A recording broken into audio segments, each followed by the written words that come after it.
A Força Aérea Brasileira anunciou nesta quinta-feira que o governo brasileiro vai enviar um avião para resgatar brasileiros que estão fugindo da Ucrânia em decorrência da invasão russa no país. A previsão é que a aeronave KC-390 Millennium decole na próxima segunda-feira de Brasília. Do Brasil, o veículo irá carregado com mais de 11 toneladas de material de ajuda humanitária. A FAB explicou que a ação foi tomada por determinação da Presidência da República e sob coordenação dos Ministérios da Defesa e das Relações Exteriores. O espaço aéreo ucraniano segue fechado e, por isso, não é possível que a aeronave brasileira possa ir diretamente ao país para o resgate dos cidadãos. O destino será Varsóvia, na Polônia, onde os brasileiros devem embarcar conforme definições do Itamaraty. Ao menos 100 brasileiros já deixaram a Ucrânia desde o início da guerra e outros 80 aguardam para serem retirados do país. Ainda sobre os esforços brasileiros durante a guerra na Ucrânia, mais cedo, por volta das 2h30 da tarde, horário de Brasília, o presidente Jair Bolsonaro e o primeiro-ministro britânico Boris Johnson conversaram sobre o conflito.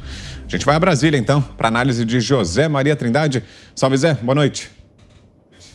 O presidente tem acompanhado tudo, viu? Muito boa noite, meu caro Vitor. Boa noite, compadre Augusto. Muito boa noite, Fiuza. Boa noite, Ana. Boa noite a todos. O ministro das Relações Exteriores, Carlos França, faz relatos diários e, às vezes, mais de uma vez por dia, ao presidente Jair Bolsonaro, levando informações que a embaixada tem coletada de fontes, inclusive lá no local com correspondentes, né, do consulado brasileiro lá na Ucrânia. E também com o ministro da Defesa, Braga Neto. É assim que o presidente entende exatamente do que está acontecendo, das estratégias militares que estão sendo aplicadas na Ucrânia e também sobre as implicações internacionais de medidas que estão sendo tomadas pelos Estados Unidos, né, neste ímpeto de fazer um cerco econômico na Rússia e que chega aos próximos ao presidente Putin, né? Vários milionários que têm casas, que têm iates, que têm grandes residências, né, mansões nos Estados Unidos, todos esses bens estão confiscados. É um cerco muito forte, uma guerra nova, né, que a médio e longo prazo vão surtir efeito, mas que não interrompem esse processo que eu chamo, de novo, né, da marcha da insensatez. Só vai aumentando. Voltando aqui ao Brasil, desde o início do conflito, a Embaixada do Brasil em Kiev vem catalogando nomes de pessoas e já chegou a mais de 250 brasileiros que estavam lá na Ucrânia no início do processo, né, no início da invasão. Perto de 100, não há exatamente um número exato, né? Perto de 100, usando meios próprios, saíram e alguns já chegaram aqui no Brasil. E outros ainda estão pela Europa e tal, e nem querem voltar para o Brasil. E alguns ainda estão exatamente na Ucrânia. A função e a missão deste avião é trazer os brasileiros que estão precisando exatamente de uma ajuda humanitária e rápida para voltar ao Brasil. E é primeiro fazer esse mapeamento e depois decidir. O presidente Jair Bolsonaro já disse, inclusive aqui na Jovem Pan, de que talvez seria preciso 2 viagens, né? Ninguém sabe exatamente quem são os brasileiros que estão precisando desta ajuda.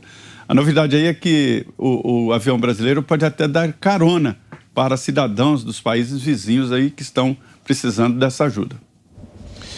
Queremos ouvi-la também, Ana Paula Henkel. Boa tarde, Ana. Boa noite, Vitor, para vocês aí no Brasil. Boa noite, Zé, Fiuza, mestre Augusto Nunes. Boa noite à nossa audiência maravilhosa. Bom, sobre esse encontro aí do presidente Bolsonaro e Boris Johnson, acho que o Zé já trouxe, né, a big picture, né, o retrato maior das coisas. Eu queria trazer um ponto que eu estava lendo na imprensa hoje, Vitor, e que existe, imprensa não, consórcio, né, Fiuza? O consórcio aí tentando colocar talvez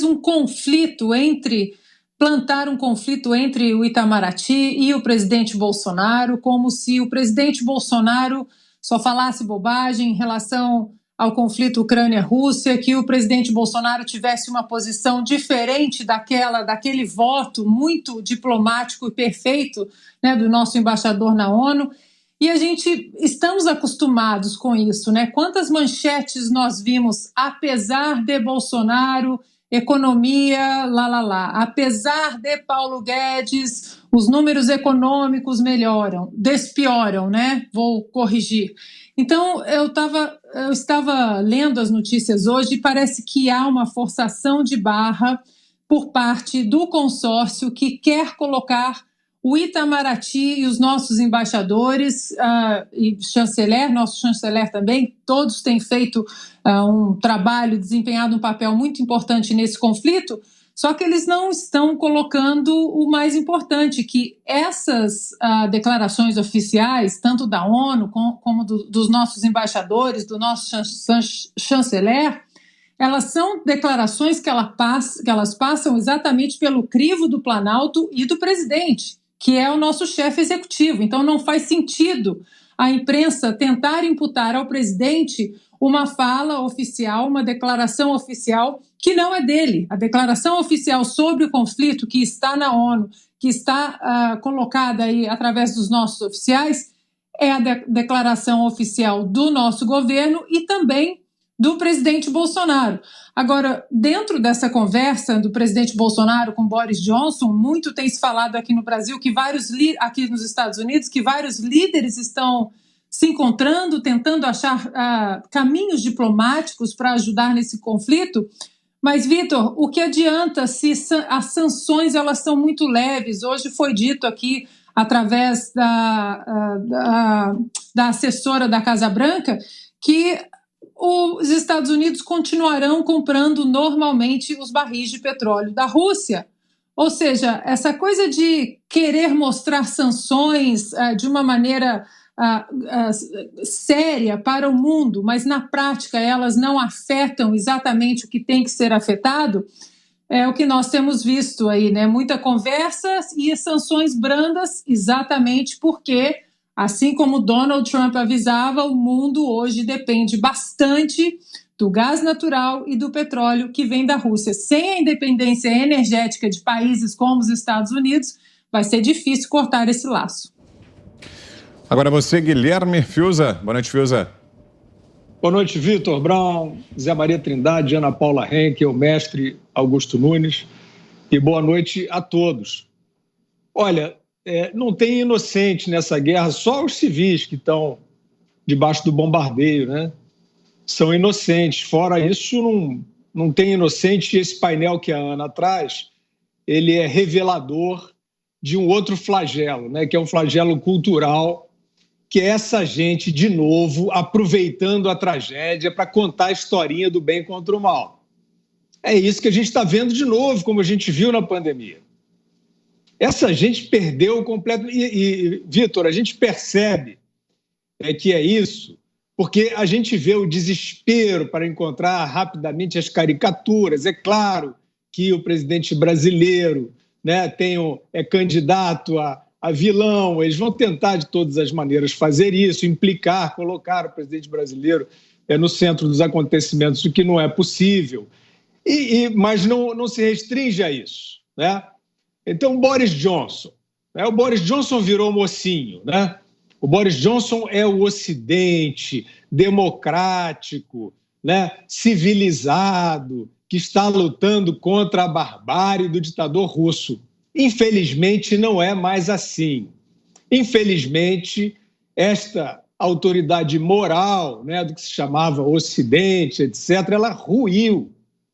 E o senhor Boris Johnson, o presidente brasileiro está no papel dele, a diplomacia pragmática brasileira, que vem de outros governos, não é só desse governo, foi arranhada no período do PT, que fez demagogia em cima de suposto terceiro-mundismo e tal, mas fora isso, a diplomacia brasileira é pragmática e o atual chefe de Estado brasileiro tem trânsito diplomático no mundo todo. Com quem, enfim, né, se pode ter com quem está dentro dos códigos de civilização. Mas esses códigos de civilização, eles estão sendo, infelizmente, abalroados por aqueles que eram, né, os guardiões deles. Então, esse ambiente de Nações Unidas, né, a Organização das Nações Unidas repudia. Desculpe, a ONU não está em condições de repudiar mais nada que seja afronta aos direitos humanos, porque nós estamos vendo, né, nos últimos 2 anos, o Código de Nuremberg ser atropelado. esse mundo ocidental, que agora essa ex-imprensa fica tentando, né, trazer essa caricatura do bem contra o mal. Então é isso aí, agora os mocinhos, né, é como se fosse a Inglaterra do Winston Churchill, né, como se fosse os Estados Unidos do John Kennedy ou do Ronald Reagan, ou a Inglaterra da Margaret Thatcher. Isso acabou. O que a gente tem hoje são esses países transigindo com afronta aos direitos humanos das suas populações. Transigindo, não, se acompliciando.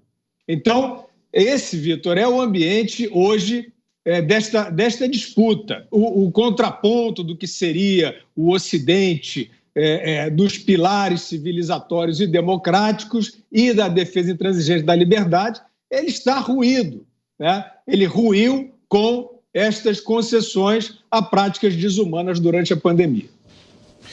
E a opinião agora é de Augusto Nunes. Boa noite, Augusto. Boa noite, grande Vitor. Boa noite, minha querida parceira Ana Paula, compadre Zé, meu irmão Guilherme. Boa noite a você que nos acompanha. É assim que deve agir o Brasil. O comportamento do presidente tem sido perfeito. Consiste no seguinte: as linhas mestras aí desse desempenho. Proteger os cidadãos brasileiros. Trazer de volta os que querem sair de lá e proteger, em outro país, certamente, os que pretendem ficar, esperando a paz lá na Ucrânia. Deve providenciar ajuda humanitária, muito importante esse item. Tá mandando aqui, vamos ver quantas toneladas, Vitor? 11 toneladas, né? 11 toneladas e deve ser o começo do envio desse tipo de ajuda, da prestação desse tipo de ajuda, que é fundamental em todo tipo de conflito, porque os civis acabam pagando a conta. Deve aproveitar, né, a existência de boas relações com os dois países, o presidente Bolsonaro, para conversar com outros líderes em busca de saídas que levem à paz. Porque a consequência da guerra em si, tá, o Brasil poderia estar apoiando um lado, apoiando o outro, ele ficaria sem fertilizantes exportados pela Rússia, porque não há condições de manter as exportações